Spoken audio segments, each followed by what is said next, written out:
Over the past few days, one of Russia's largest and most recognizable companies has unexpectedly become the subject of international headlines.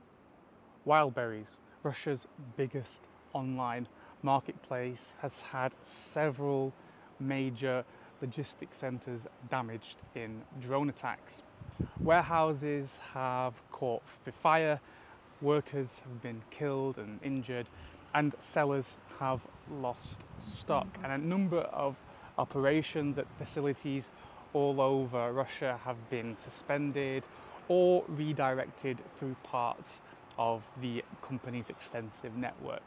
For people living in Russia, the name Wildberries really needs no introduction. You see its bright purple signs literally everywhere. You see them on residential streets, you see them beside supermarkets, inside shopping centres, and in settlements so small, where basically in places where there's no other retail nearby, they have a Wildberries. Outside Russia or outside the surrounding region, you've probably never heard of the word Wildberries, you've never heard of the company, or maybe you have heard of it but only as Russia's Amazon. And that comparison is useful as a starting point, but it does not express fully why this story matters. Because Wildberries, together with its main competitor Ozon, is not simply a website where Russians order the occasional electronic device or a pair of shoes. These two companies have become deeply integrated into the way Russian people shop in 2026, especially outside the country's largest cities and towns. In thousands of villages all across the country, Wildberries collection points, they connect residents to a national retail system that would otherwise feel extremely distant. People use the platform to order clothing, electronics, cosmetics, household goods, tools, replacement parts, children's products, pet food, almost anything you can possibly think of. People buy it from companies like Wildberries and Ozon. And Wildberries is still operating, and as things stand, it seems to be working okay.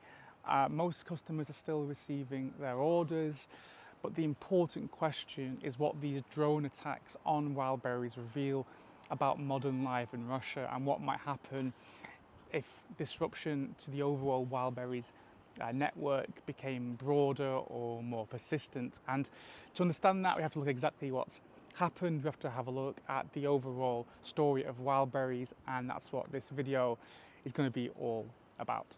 If you type Wildberries into Yandex Maps, it returns 5,775 different locations in Moscow alone. And that number gives you some idea of just how ubiquitous this company has become in Russia. But the map makes it even clearer. So I want to show you, as I begin zooming in here, just how many there are. So this example of an area that I'm showing you right now is by the Rimskaya metro station, and just look how many Wildberries locations there are. There's one on every street basically, sometimes two. And these are not warehouses, these are not giant retail branches. Each of these markers on this map represents an ordinary collection point where people just go to pick up their parcels, to go and pick up their deliveries. They go in there, they try on clothes, see if they want them. If they don't want them, they return them, they take them home. And this is just a normal part of Russian life now. Even within this one relatively small area, there are dozens of them. And as I move across the city here on Yandex Maps, you can see the same pattern. The pattern is repeating again and again in all of these residential districts. They are tucked underneath apartment buildings, beside supermarkets, inside small shopping centres, and on streets where you'd never expect to find a major retailer. They have one of these. In fact, in some neighborhoods of Russia, people have several different Wildberries points within walking distance of their home. Actually, as I sit here right now on my balcony, I think there are 7, maybe 8 within a 10-minute walk from me. So that's just how much Wildberries has taken over Russia. And this is the first real thing that I want viewers in the West watching my videos to understand about Wildberries. It's not a distant website that sends the occasional parcel to your home. It has a physical presence directly next door, directly in the same building. And yes, Moscow is the most concentrated example of this, but the same network extends far beyond the capital, and it reaches towns and villages all across the country, from right in Kaliningrad, right in the center of Europe, all the way to the Far East, through Siberia, over towards China, towards Japan. They're absolutely everywhere. This is an absolutely huge company that's so vital for receiving anything in Russia. The first major attacks on Wildberries, you can see one right here, took place on Saturday, which was July the 18th, when drone strikes hit Wildberries logistics facilities in Elektrostal, which is just east of Moscow, and Katovsk, which is in the Tambov region. And these strikes caused large fires. They killed 8 workers and injured countless others.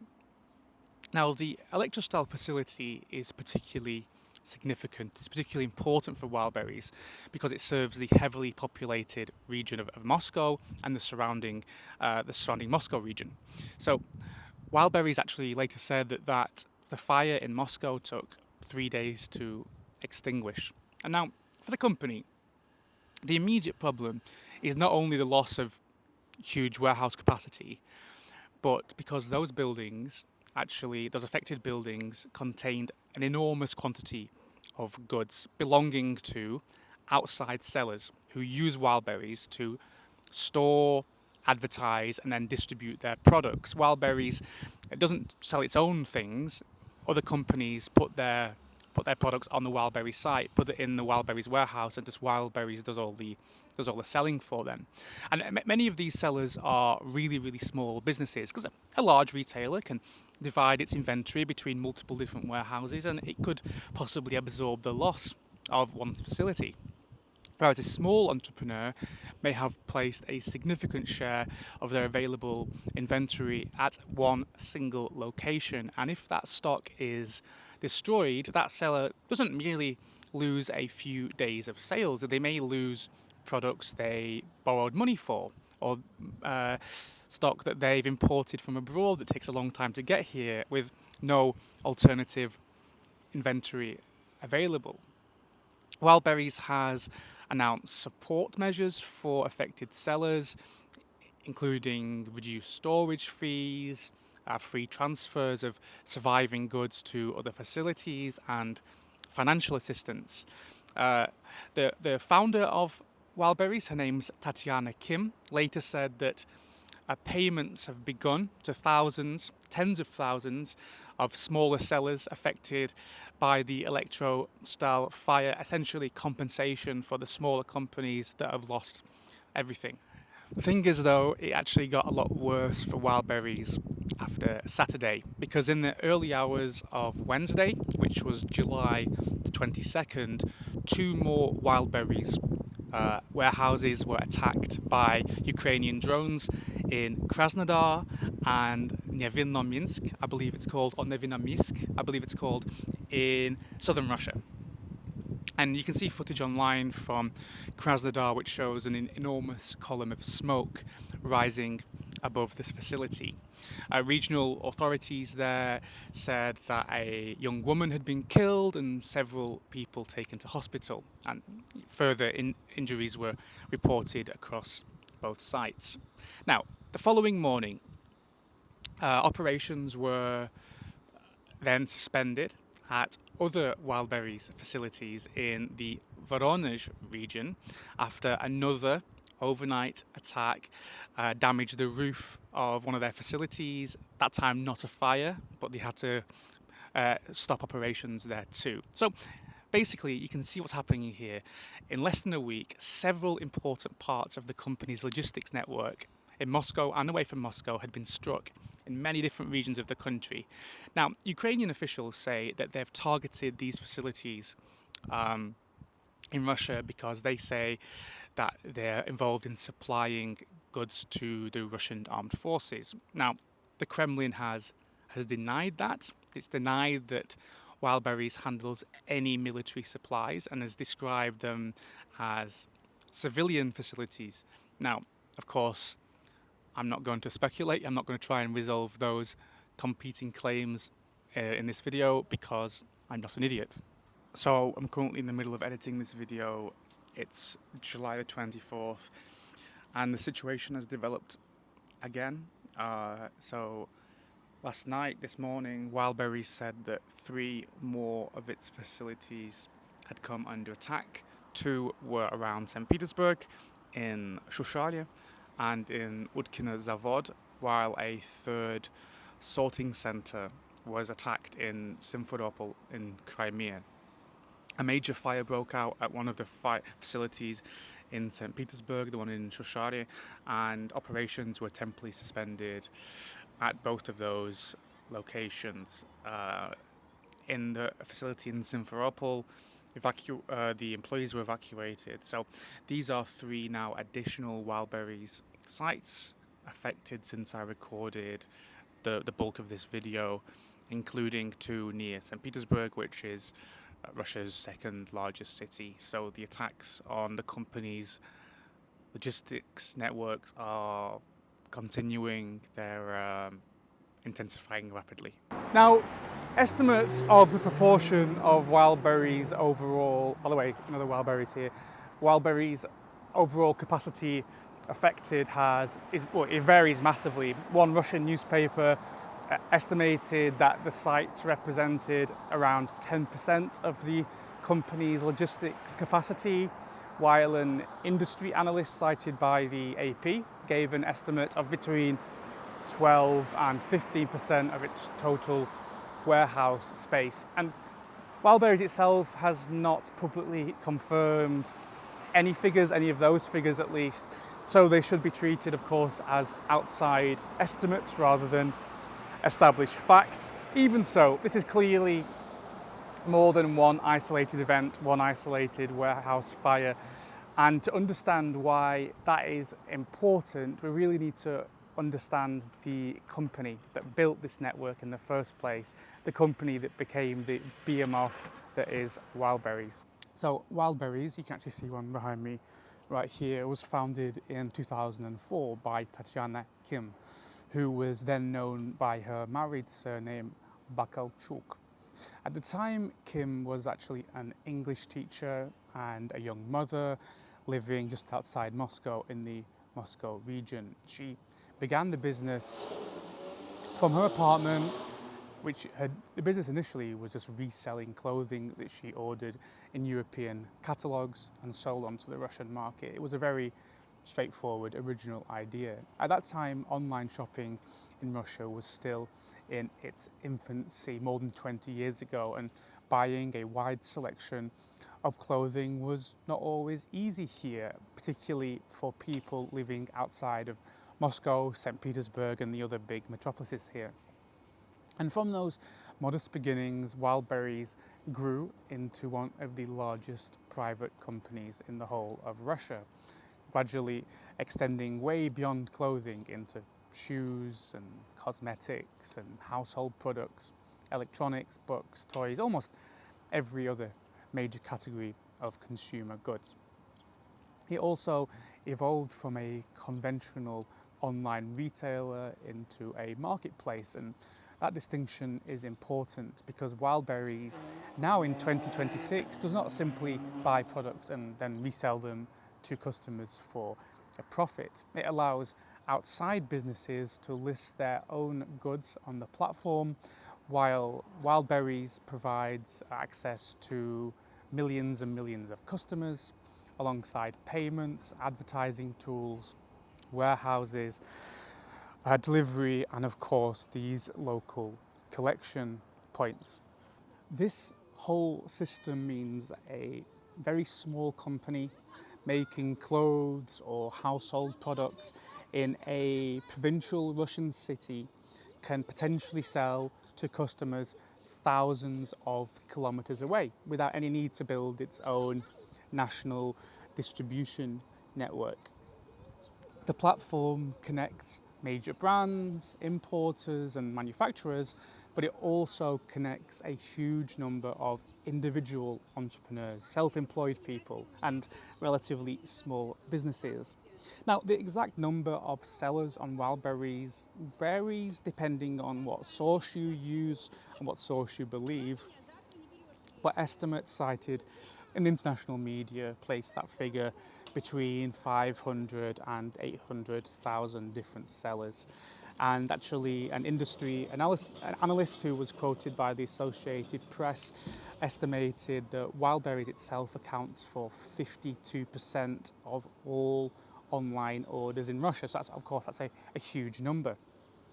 Now, that doesn't actually mean that the company receives half of all Russian retail spending. Many Wildberries purchases are small, they're inexpensive, and its share of total sales by value would be considerably smaller than its share by order volume. Even so, an estimated 52% of online orders basically gives one company huge, extraordinary influence over the way e-commerce functions here in Russia.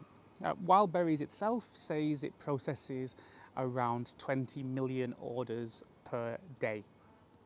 Now that figure is of course difficult to picture because the customer only sees like the final stage of everything. They just open an app, select a product and later collect a small parcel from a local pickup point like this. But behind that system, those 20 million orders is an enormous complex operation involving sellers, inventory software, warehouse workers, algorithms, sorting equipment, delivery vehicles, and of course thousands and thousands of local collection point owners and then the operators that they employ to work them.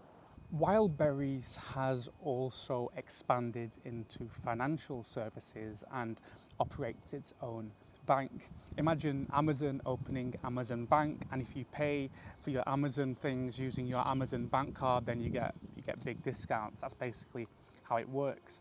The company itself is increasingly presenting itself as a wider digital platform rather than simply an online shop. And its ambitions can be seen here in Moscow, where it's been involved in plans for a 400-meter headquarters in the Moscow City Business District. And if that was completed as planned, it would become the tallest building in the whole of the Russian capital. That's 400 meters high, by the way. Now, that would, of course, be an extraordinary symbol of how far the business has traveled from its humble origins in one woman's apartment. But of course, Wildberries is not the only major marketplace operator here in Russia. Its largest competitor is Ozon, which was founded really early, 1998 rather. That, like Amazon, actually began as an online bookstore before turning into a marketplace that now sells every category of consumer product. Now, both of these two companies compete intensely, but together they have transformed expectations around shopping for everyone. For millions of people, the question is no longer whether to buy something online or in store, it's do you buy it from Wildberries or Ozon? And the reason they've achieved that position, it's not simply because of their enormous selection of products. Their greatest advantage is the physical network that moves those products all across Russia, whether you're here in Moscow or you're in a remote village thousands of miles away in the middle of nowhere. It's hard for me to really explain just how ubiquitous Wildberries is, but if you look here, you can see one. This is the one I just showed you. And if I walk down 5 seconds, behind me here, another Wildberries. And that Wildberries, the one I just said was 5 seconds away from that one. There's another one in that building right there. To understand why Wildberries became so dominant, it helps to look beyond an app and consider the geography of Russia. Russia is the largest country on Earth. It stretches across 11 time zones and contains tens of thousands of towns, villages and isolated settlements separated by enormous distances. Most Russians live in the western part of the country and the European part of the country, particularly around Moscow and other large cities. However, millions of people live in smaller regional centres and rural communities where the selection of locally available goods can be extremely limited. In Moscow, of course, this problem is almost invisible. You can get absolutely everything here. I live here, and within a relatively short distance from my flat, I can find large supermarkets, shopping centres, electronic shops, pharmacies, hardware stores, and specialist retailers selling literally anything I might reasonably need. If one shop doesn't stock something, there are usually several alternatives nearby. Life in a small regional settlement, however, can be completely different. There may be one supermarket, a pharmacy, a market, and maybe a handful of small independent shops. And for anything more specialised that you might want, people had to traditionally travel to the largest town nearby, ask someone to bring a product back for them, or order it through the postal system through Russian Post. Now, Russian Post reaches an extraordinary number of remote locations, but the speed has not always been its greatest strength. I can say, someone who lives in Moscow, the speed of Russian Post even here is awful. Parcels can be sent to small villages. It could take days, weeks, or maybe even months. If I'm waiting a few weeks to receive a parcel in Moscow, imagine what it's like if you live in a remote village in the middle of nowhere. It could take forever, and really that's where Wildberries has come in. Wildberries and Ozon have approached the problem rather differently. Rather than attempting to deliver each individual parcel directly to a customer's home, their apartment, their house, they've built enormous networks of local collection points. In Russian, these are known as punkty выдачи заказов, or order collection points. And the system is very simple. A customer chooses a collection point in the app. The company transports large numbers of parcels there together, and the customer receives a notification when their order is ready, and they just go down to the floor of their building or next door building and they go and pick it up. And this model is particularly well suited to a country the size of Russia. Delivering 10 parcels to 10 separate homes in a far distant settlement, let's say in the middle of nowhere in Siberia, is incredibly expensive, but delivering all 10 to one small collection point is much more efficient. It also avoids many of the problems associated with home delivery. Customers don't need to be at home waiting for a courier, and drivers don't need to locate difficult addresses or repeatedly contact people who are unavailable, might not be able to pick up the phone. Many pickup points like this one right here are operated by local partners rather than directly by Wildberries, so it's like a franchise model. Someone rents a small commercial space, they just have to meet the company's requirements for sizing, for the look of the place, make sure it looks the same as every other Wildberries, and they just operate their collection point as a local business. And this has allowed Wildberries and Ozon to expand much more quickly than they could have done by, conventionally opening their own shops. In central Moscow, as you've seen in this video, you can very often find several purple Wildberry signs within a minute's walk from Ozon signs, often in the exact same building. However, the genuinely remarkable part of this whole thing is, for me, in my opinion, it's actually not the density in Moscow itself. It's the fact that the same brands that are found here in the capital can also be found in places that are far too small to support modern e-commerce. You can drive through a tiny village in the middle of nowhere, miles from the nearest significant town, and you can still find a Wildberries or an Ozon collection point or both. Sometimes they operate, actually very regularly they operate next door to one another. Sometimes they're located inside the same modest building, often owned by the same person. The surrounding settlement itself may have very little conventional retail, yet residents can use those two collection points to access millions of products. And that changes what it means in Russia to live somewhere remote. A person no longer needs a large electronics retailer nearby to buy a printer or headphones or a replacement charger cable. They do not need a specialist pet shop to find a particular type of animal food or a department store to find clothes in an irregular size. The retail itself may be 100 or even thousands of kilometers away from your house, but the marketplace brings its entire inventory into the village through one small collection point. And this is the incredible achievement made by Wildberries and Ozon, which has made it so important. They did not simply create popular shopping websites, they reduced the practical importance of distance across a country where distance has always been a factor. The economic life of Russia has always, since day dot, been affected by the fact that it's so huge that from Moscow to Vladivostok it's thousands of kilometers. And now with Wildberries and Ozon, those distances have been shrunk so massively. It's really hard to put into words just how massive that has been for Russian people, an ordinary Russian person. All right, and again, I showed you how close they were together. There's one Wildberries. There's another. That's why I think describing Wildberries as Russia's Amazon can be slightly misleading, because this comparison gives Western viewers the basic idea, but can also create the impression that Russians use Wildberries in the same way that most Brits and Americans do, just using it to order the occasional electronic device or book or just a place to get Christmas presents from.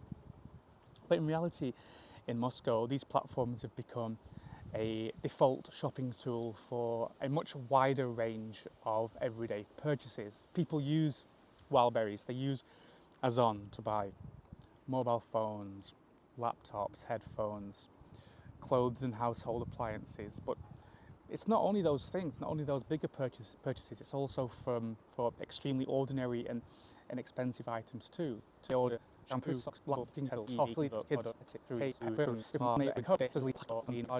so these platforms also make comparing products incredibly easy. A customer can search for an item, compare dozens of sellers, read reviews, examine photographs uploaded by previous buyers, and choose between different prices and different delivery dates. Basically, what I'm saying, it's not just an online retailer. It's the entirety of Russian shopping. One of the reasons Wildberries became so popular is because it became well known for allowing customers to order several items of clothing, try them all on at a collection point like this one here, and then take home only the ones they wanted. And many locations, in fact I guess all locations, contain small changing rooms for exactly this purpose, and this reduces one of the major disadvantages of buying clothes online, because customers are not always committing to a product that they've never seen or touched or tried on. They can inspect it, they can check the size before leaving the collection point, before the money comes out of their account. And of course, features like this create habits. Once people know that almost anything can be found through one app on their phone, they stop thinking about which physical shop might sell it. They simply go to Wildberries or to Ozon, which, as you can see again, is directly next door.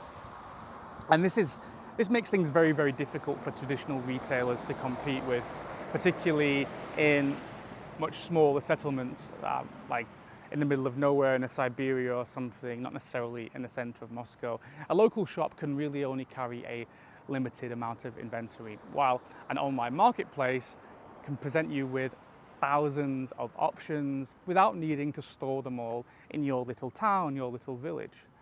And these platforms became even more useful after Western brands left Russia following the start of the war. Western companies either left or they reduced their presence, or they just became more difficult to access after 2022. Wildberries and Ozon gave importers and third-party sellers a place to continue offering these Western products, these foreign products, while domestic brands could use the exact same system, a Wildberries or an Ozon, to reach customers directly in their homes. Now, this of course does not eliminate every single supply problem. Questions at Wildberries often come, well, the ones that you mainly hear, like complaints, it's normally about prices and quality control and whether every branded product is actually authentic. There are a lot of fakes sold through Wildberries, but what they did provide was one familiar place where customers can search through absolutely everything that's available and it arrives within walking distance from their home. For the customer, the marketplace combines the aspects of a department store, shopping centre, catalogue, payment service, delivery company and returns desk all inside one app. For sellers, it can combine advertising, storage, payment processing and national distribution. And for local pickup point distributors, it provides a recognisable brand and a regular flow of parcels and customers. Reuters has reported that Russian digital platforms, including Wildberries, Ozon and their smaller competitors, sell goods and services equivalent to around 8.5% of the country's GDP. The same report said that the wider platform economy provides work for around 4 million people. So these figures cover a broader sector rather than just Wildberries alone, but they show the scale of the economic system that has developed around these platforms, and of course Wildberries is the biggest of them all. But despite the dramatic images from the affected warehouses, the immediate impact on the vast majority of most Wildberries customers appears to have been relatively limited. People are still opening the app, placing orders, collecting parcels. That includes me, by the way.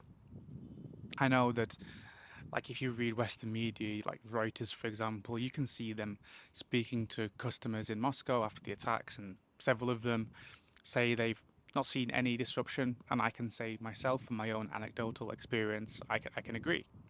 Although one woman in the article on Reuters that I read did say that she moved some of her orders to Ozon after hearing about the fires.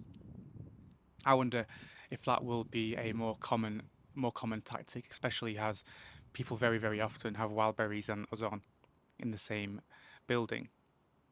But I think this all demonstrates that the network is somewhat resilient. Wildberries does not depend on one warehouse. It operates hundreds of logistics facilities and can redirect goods through different parts of the system when individual sites become unavailable. If a sorting centre closes, some goods can be moved elsewhere. Goods that have not yet reached the damaged site can be potentially sent to a customer through a different route. So yeah, customers may begin to experience delays, but the entire platform hasn't appeared, well, it doesn't appear yet that it's simply going to completely stop operating. Large logistics companies like Wildberries or, I don't know, like Amazon in the West deliberately build in this type of redundancy because warehouses can be affected by fires, floods, technical failures, severe weather or other emergencies. Wildberries had already experienced actually a major fire near St. Petersburg pretty recently, 2024, the Shushari warehouse totally went up. So Wildberries has got experience dealing with the sudden loss of a large facility. So, I mean, the question is, can it deal with the loss of more than one? The sellers whose stock was stored inside the damaged buildings over the last week are actually facing a genuine crisis, even if Wildberries isn't. And some customers in affected regions may encounter delay or cancellations. But for most ordinary Russians who just use it to buy things, daily life has not changed in any noticeable way because of Wildberries. A more consequential scenario perhaps would involve disruption continuing over a much longer period, a longer period that is enough to affect way more facilities for a lot longer, placing sustained pressure on the rest of the entire system. If a substantial part of the Wildberries network became unavailable or shut down, then the first visible effect for customers would be slower and less reliable deliveries.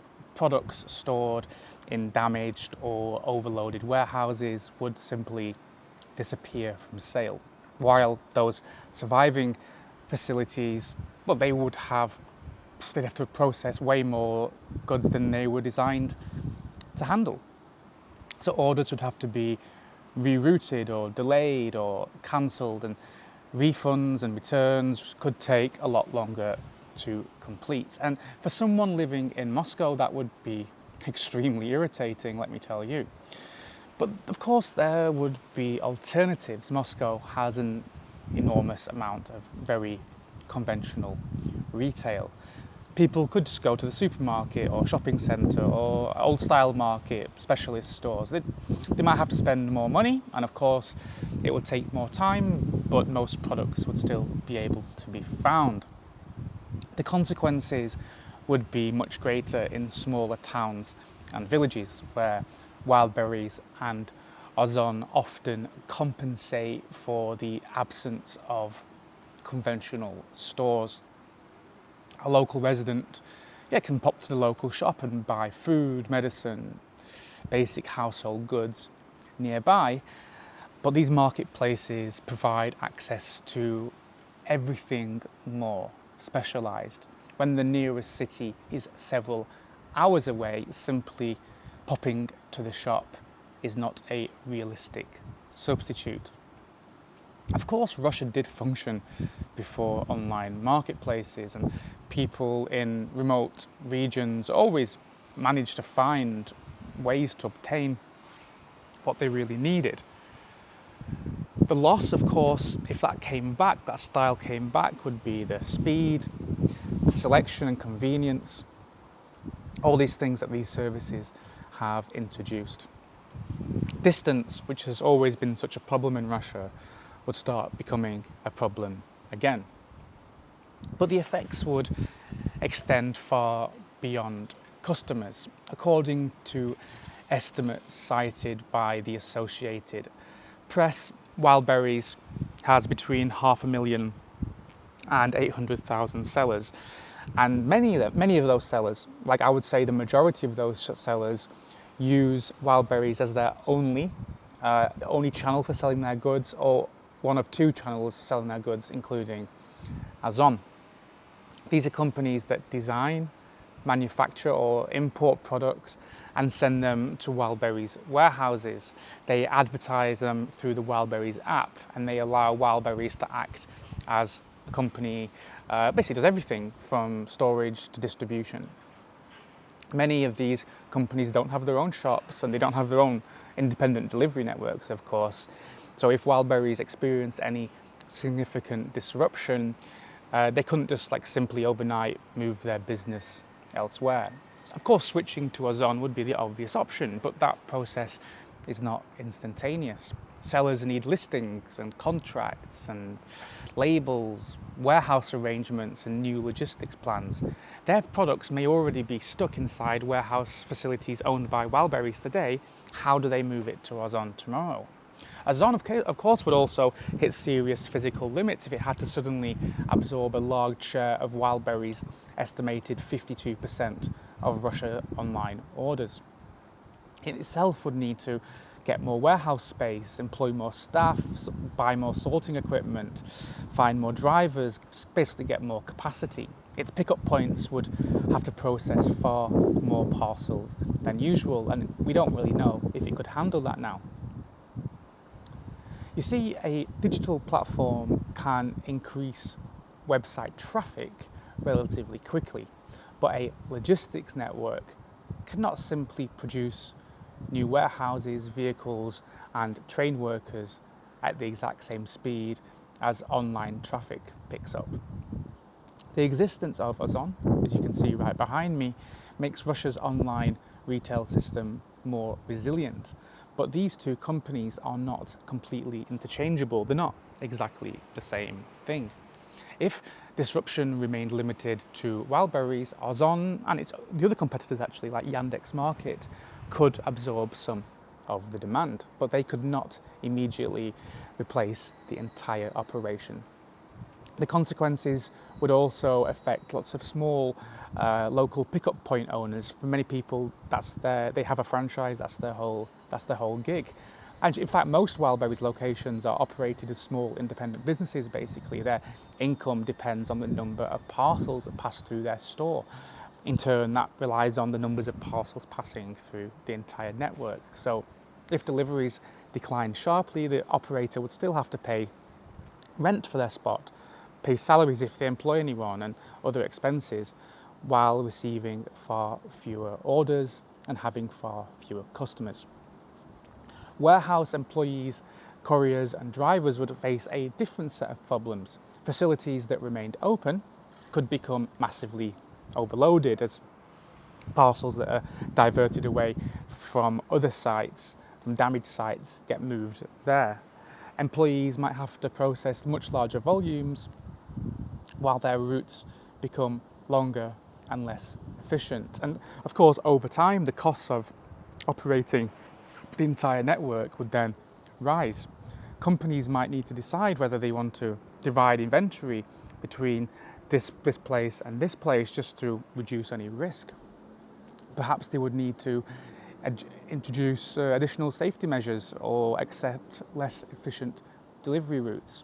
Sellers could become a lot more cautious about storing large amounts of stock, which means that if you press order, if it's already in stock in a warehouse, it arrives tomorrow. If it's stuck in someone's apartment, someone's flat or someone's small business, nothing will arrive the next day. It means also that customers could encounter higher prices and smaller choice of goods, not just longer delivery times. And this is how disruption to several warehouses could spread throughout the wider system. It would begin with stock and sorting capacity, and then it would affect sellers and workers and local businesses and customers. It wouldn't produce the sort of sudden collapse that people might expect. It would be very, very gradual, and it would be absolutely massively widely felt. Massively. Everyone would feel it, me included. Because it's a service that millions of people take for granted. And just it becoming slower would be a problem. It becoming more expensive would become a problem. And it becoming less reliable would become a huge problem because we're all so conditioned to it being fast, cheap and reliable. So what's my conclusion here? What's the state of Wildberries right now? Well, Wildberries remains operational. Orders are still moving. Collection points are still open. In fact, there's one behind me right here. I told you they're everywhere. And, millions of customers continue to use the platform daily. There's no evidence that its nationwide logistics network has completely collapsed. But the picture is becoming noticeably less reassuring. Numerous Wildberries warehouses have now been attacked since July the 18th, affecting what outside estimates suggest to be between 10 and 15% of the company's storage capacity. Sellers have lost large quantities of stock, and some smaller businesses say that this damage will push them into bankruptcy. There are also lots and lots of problems being reported beyond the warehouses that were actually directly hit. For example, in Belarus, customers in Belarus are reportedly waiting days for deliveries that are just not arriving. Sellers in this part of Russia, around Moscow, Western Russia, say they're struggling to retrieve their stock, their goods, as the surviving warehouses and collection points become really overloaded. In southern Russia, some pickup point operators say they've received no new deliveries for days, which of course leaves independent businesses open but generating little to no revenue. There are also claims that the compensation offered to some sellers is only a small portion of the value of the destroyed goods, and there are also reports that some sellers are actually having difficulty withdrawing any of that money from their Wildberries accounts. Now, not all of these claims have been independently verified by me, so they should be treated cautiously, but taken together, taken as a whole, they suggest that the pressure is no longer simply confined to a handful of damaged buildings. Some of the cascading effects described earlier in this video may already be beginning to appear. Like those things I theorize may actually be happening now. Stock is being lost, surviving facilities are being overloaded, sellers are struggling to move inventory, and some collection points are being left without any parcels to process. Wildberries built a network large enough to absorb the loss of individual warehouses. Now, the question is just how many major facilities can it lose in rapid succession before disruption becomes visible to ordinary customers across much wider areas. Together with Ozon, Wildberries connected distant towns and villages to a range of goods that was once only available mainly in Russia's largest cities. And that system is still functioning, but it's now under serious pressure. Russia, of course, as a country, would continue functioning without Wildberries. People would still be able to buy all the essential goods, and alternative retailers would absorb some of this demand. But shopping would become slower, more expensive, and just much more difficult for millions of people, particularly those living far from major cities. Most people outside of Russia have never heard of Wildberries, at least until this week. Inside Russia, Wildberries is not just a website, it's how a vast number of people shop. It's the only way they shop. And the possibility of serious disruption to that system no longer feels entirely hypothetical.